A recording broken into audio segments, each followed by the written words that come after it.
korang. Laporan pada hari ini ada 2 gadis datang menemui saya dengan satu jambat cakap.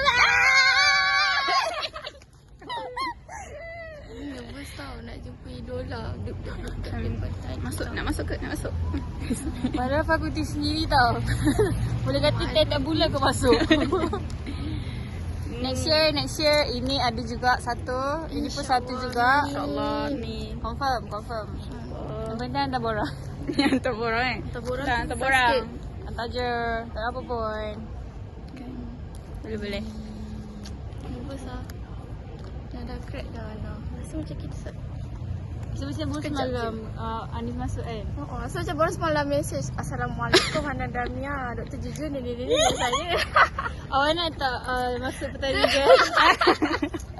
Kau semua nama dia sebut tadi. Aku macam tanya cik ni siapa ni kerja ni? Saya lah yang susah. Dia kau punya resume. Okay, understand. Semua dia letak kat depan tu kan. Semua dia letak. Ada macam tak apalah. Panjang lah. Dia tak kat depan. Dia baca. Kan kita nak berucap. Dia lagi berucap kat depan kan. Lepas tu dia baca. Baca. Cik ni bacakan ke? Tak MC. MC. Tapi cik ni yang jaga anak kat tepi tu tau. Macam cik ni kemarin melambung. Saya rasa hari tu draft saya hantar dekat Cik Indra. Lindik je. Saya yang tukar. Awak buat tu tak best lah. Saya buat ni. Macam tu. nak e-drop? Ya betul.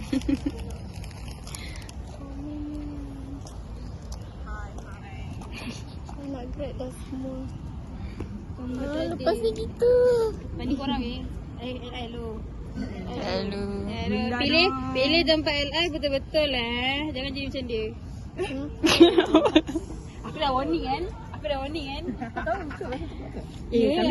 Aku dah warning. Sebab sebenarnya aku pernah kerja yang salad tu. Aku dah pernah warning dah. Tapi aku suka kerja dekat situ. Kerja dia best.